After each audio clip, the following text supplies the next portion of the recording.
Hey folks, it's Mike from Badger Paddles. Thanks for checking us out at Canoecopia. Just quickly, I want to show you the 3 paddles that Rutabaga stocks. You can also special order any of the paddles from Rutabaga, but these are the 3 paddles that Rutabaga is going to have lots of on hand. You can order right away. And at the show, they're going to come, when you order a Badger paddle, it's going to come with a 3 half-pint can of Badger wood oil.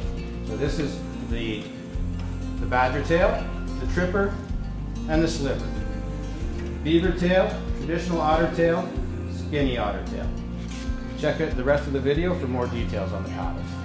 Hey folks, Bill Swift from Swift Canoe, and we are at our headquarters in Gravenhurst, and we are here today to talk about our favorite traditional canoe paddles, the Badger paddles. We have Mr. Badger, Mike Ramsey, here to tell us about them. Mike, Badger paddles are really cool. I love mine. Tell the folks, what are the real features of these, the types of woods you like to use? Like, what defines a Badger paddle? Well, first off, every Badger paddle is a little different from every other Badger paddle because they're made by people. They're not made by machines. There's machines involved, but every paddle is going to have like slight variations in the thickness in here, in the thickness of the blade. Generally, Badger paddles are pretty beefy in the tip of the paddle. Rather than using a resin tip, we just like to leave lots of good, strong Canadian hardwood, and I do a lot of pushing off rocks, and I just maintain my paddle, which we'll show you later on. A little thinner through this area, so you get a bit of flex in the blade of the paddle, which is part of why this is a one-piece hardwood paddle. So this is a cherry paddle. They all have a ridge, a fairly distinct ridge, as the shaft goes into the blade, and that ridge gives some thickness and helps with the flex in the paddle, but it also gives the water a direction of flow. When it hits the surface of the paddle, it gives it a smooth direction of flow. We're really conscious of how our paddles pull through the water and how quiet and smooth they are. Mike, I love the way my Badger pulls through the water, and I have a cherry paddle. But what are the different types of woods that you like to use?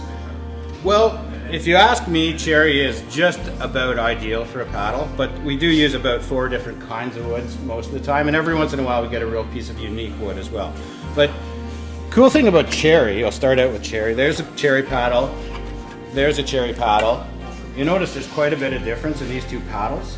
Cherry, when it's new, kind of starts out like fresh and a bit lighter color like this, and this paddle's probably got a bit of the sun on it, might have been built later in the summer, so it's gotten more sunlight, and see how it gets more red and dark and deep. So cherry over time becomes more beautiful.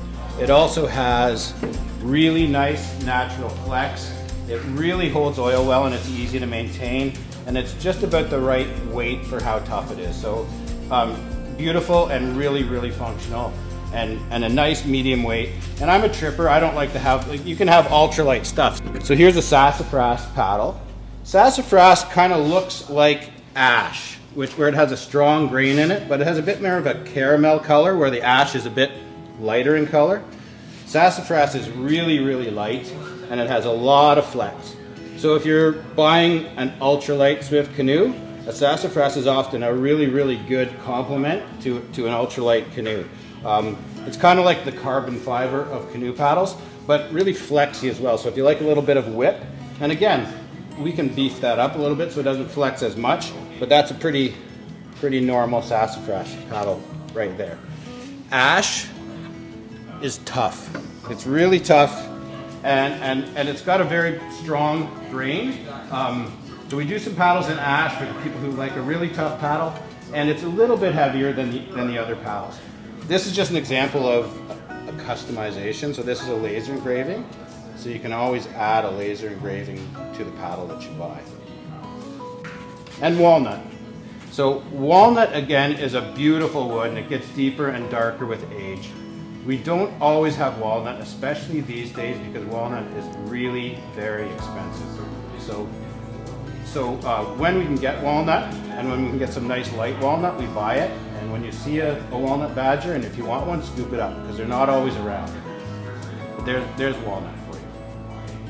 Mike, I love the balance of your paddles in the water. And I have a beaver tail. Why don't you tell the folks about the different beaver tail shapes? Cool. Well, here's 2 beaver tails, and actually you just made me think of something right now. You mentioned the balance of our paddles.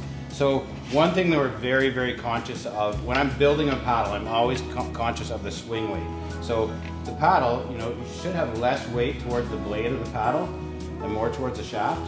So when you pick up the paddle and swing it, it's easier on your body. But here are the two beaver tail paddles, the Badger builds right here. This is called a bonga, and this is a Badger tail. The Badger tail is a very, very traditional beaver tail paddle. It's about 28.5 inches long in the blade. And of all the Badger paddles, if you want to move a lot of water and really feel every stroke you take, this is the paddle that does it. This paddle has a lot of surface area, it's nice and deep, but also all that surface area that's way out at the end of your lever, at the end of your stroke. So you really move a lot of water. For guys like me who have beaten their shoulders up quite a bit over the time, this might actually be a little more paddle than you want to move through the water, but a lot of people really like to feel like they're moving the boat and getting good propulsion, and this does it. It's also a versatile paddle. If you paddle in shallower water and you're paddling with something with a skinnier tip like these paddles, you get to a point where the paddle's more of just a push stick than anything.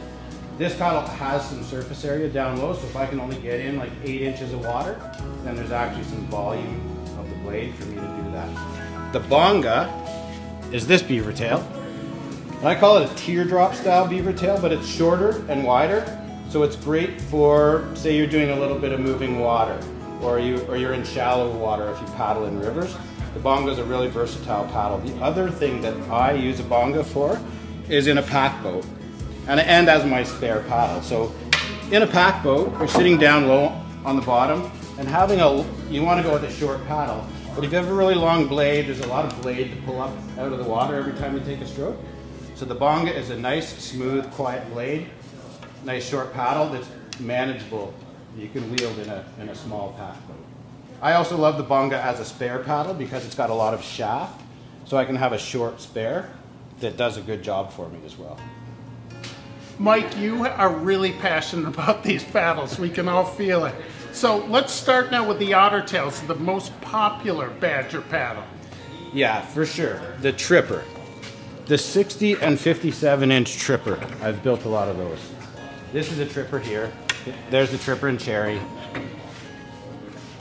The Tripper is the most popular paddle that we sell for a number of reasons. First of all, it's an attractive blade.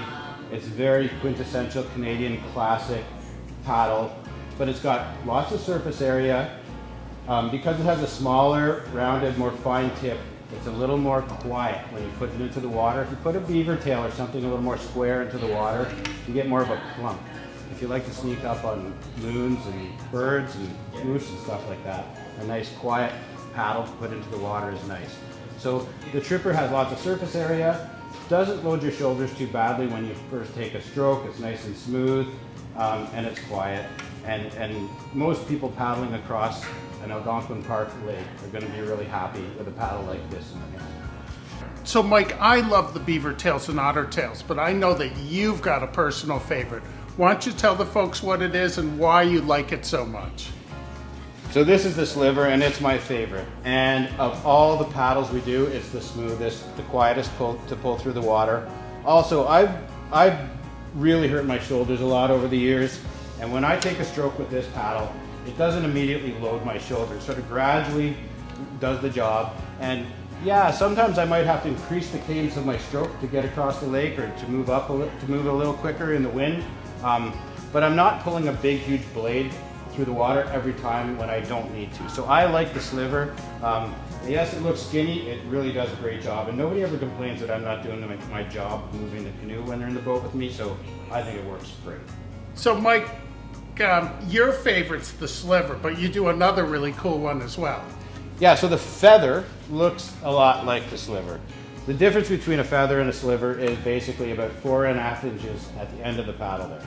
So a lot of people have been asking me for, there used to be a paddle out there by a well-known paddle maker called the Quill, and it was basically a style solo paddle, a paddle designed for slicing and doing sort of maneuvers in the canoe. So it's this paddle, much longer blade. Some people will buy that paddle and they'll shorten the blade by 1 inch or 2 inches just to customize it to themselves. But a solo paddle, you don't want to pull more blade than this out of the water every time you take a stroke on a canoe trip. So the Sliver is the Tripper version. The Feather is the style solo version. Mike, I think I want one of all of these. So we've got one more, and this one's really cool. Let's tell the folks about this one. Yeah, so this one's cool too. So we got a sassafras woodland here. So I've talked about the Feather and I've talked about the Tripper. This blade is kind of like halfway between a sliver or a feather and a Tripper. So it's wider up at the wide point, but really quiet when it enters the water. So lots of surface area, in around the same surface area as a Tripper, but a little quieter entry. And the cool thing about this paddle, we do this, which is called a Northwoods style grip. So the idea of a grip like this is, one, it's very good count. I talked about swing weight, and it's kind of a counterbalance, so it helps your swing weight when you're taking a stroke. But also some people do like to, on occasion, just change where they grip the paddle. Also, if you're helping somebody to learn a J-stroke and they're having difficulty getting it to do the right thing, if you get them to hold here on this paddle, it gives them another way of learning a J-stroke. So just a few different ways of holding the paddle, and a little straighter grip than the more rounded normal Badger grip. Mike, one of the really cool things is that you offer a protective solution for your paddles. You love your paddles so much. We people need to take care of them when they're not using them. Yeah. Show the folks what you get with a Badger paddle. Well, you get this Badger paddle sock. It's kind of a cool story. Like when I first made paddles about 11 or 12 years ago, my mother-in-law was actually sewing hockey socks together for me while I took samples around. So we thought, that's a cool idea. My wife really did not like all the plastic disposable sleeves that got shipped out with paddles. So we came up with this idea, which is the Badger paddle sock. So I just put it on, you just kind of twist it like a sock at the end, like this. It's great for throwing your paddle in the back of your truck or in with your gear, or even dragging around a paddle on a portage. And your paddle does not come with a plastic sleeve that you're going to throw away when you open it up. So that comes with the paddle. Every adult Badger paddle comes with a Badger paddle sock. Or you can buy a Badger paddle sock to put on any other paddle you have too. Mike, all these paddles are your babies, and you want, when people take them home and they use them themselves, they've used them for tripping and stuff, you want them to take good care of them. And what is the best way for folks to do that? Badger wood oil is the finish that's on a Badger paddle when you get it, and for a few reasons, it's not the only thing you can maintain your paddle with. If you have wood oil at home, a can of it's open, and you want to maintain your paddle, there's no reason not to do that. What we like about this oil is it is 100% natural, it's good for the environment, it doesn't hurt you. You can oil your paddle in your living room after your trip, and you're not going to get kicked out of the house. You can even oil your cutting boards and stuff like that with it after. It is all natural, so it's slow drying. So like this, when you buy the stuff in the hardware store, it's going to be dry in 2 hours, and probably the next day you can take it out and use it. That's not the case with this. What I tell people is go for your trip, oil your paddle after the trip, give it a good week or so once it's oiled to hang and dry to fully cure. But it gives a really nice soft finish that's very easy to maintain. We can varnish a paddle. We charge a little extra for it because it's not what we normally do, but it's a little harder to maintain, and it gives you blisters and stuff like that, and I like soft hands. Mike, these paddles are super cool, and I'm going to need a few more of them after hearing your talk today. So we've done something really exciting, folks. Swift has converted one of the buildings that we have at one of our stores into a wood part manufacturing business. And Mike now is building the paddles, yokes, other wood items right at one of our stores. Mike, this is a really cool project. It's an awesome project for more than one reason. One, I keep talking about my shoulders hurting. I'm not getting any younger. And for over 10 years, I literally did build every single Badger paddle. And we've been really lucky. We found a couple who are a bit younger than me, but are really skilled and really detail-oriented people that love building these paddles. So I've got help now. So I can build those paddles now, Bill. I might have been a long time getting them for you before. Nice. So folks, Badger paddles, they're on our website, our web store. Many Swift dealers in the US and Canada are selling them also. You've got to check these babies out. They are awesome.